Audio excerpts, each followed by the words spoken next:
ازيكم؟ وحشتوني كتير. حبيت افرحكم بالفيديو ده واقول لكم انا رايح اسكندريه. احنا النهارده 13/3. زي ما انتوا شايفين كده احنا اتحركنا بعد السحور. احنا كده حوالي الساعه 3:30 الفجر. زي ما انتوا شايفين كده انا للاسف الصوت ما كانش طالع كويس، فاضطريت اجمع ستوريات عندي.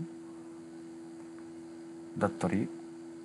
بالليل كنا مسافرين كده، احنا كنا ناحيه رمسيس.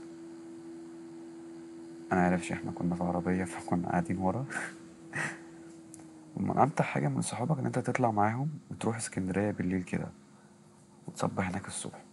طبعا احنا هنا كنا صبحنا على الطريق، كنا خلاص داخلين على اسكندريه. طبعا زي ما انتوا شايفين كان في غيوم ومطره. طبعا هانت يعني خلاص كده بقى. احنا هنا وصلنا. واحد صاحبي كان بيرخم عليا، كان بيصورني انا بشوف انا بعمل ايه. انا هنا عملت انا بغض شعري والكلام ده. هنا بقى كده احنا هنا وصلنا اسكندريه. انا هلبس النضاره اهو خلاص عشان هو مفيش شمس اولا. بس هنا كان في مطره بتمطر علينا. وهنا كنا قاعدين زحمه جدا. ده كان حوالي الساعه 10 الصبح زي ما انتوا شايفين كده. طبعا احنا واخدين الطريق براحتنا يعني عشان انتوا عارفين.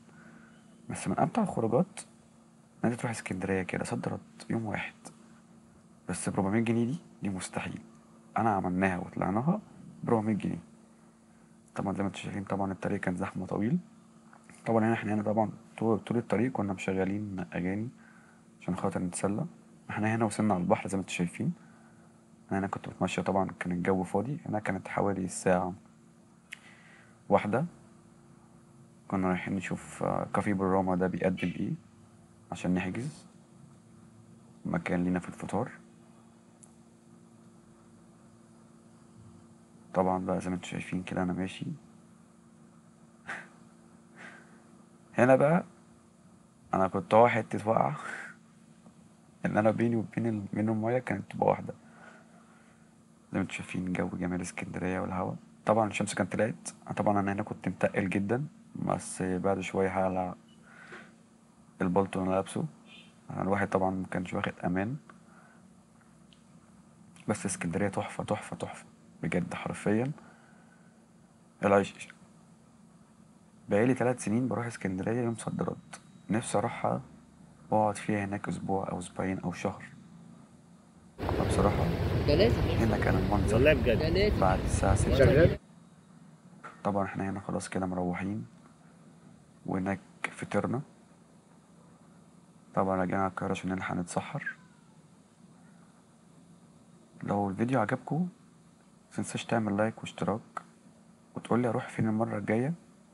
اروح اي حتة انت عايز تروحها. وقولوا لي اعمل ايه في العيد، اروح فين في العيد.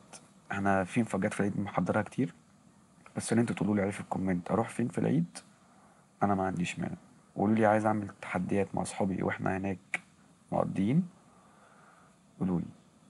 اشوفك على خير في فيديو جديد مع قناة بيتر الشيش. وانا مبسوط جدا يا اخواتي ان انتوا بتشاركوني كل لحظاتي. دي كانت حاجة حلوة ليا في حياتي ان اروح اسكندرية. طبعا ده كان الطريق بتاع القاهرة. يلا اشوفك على خير، باي باي.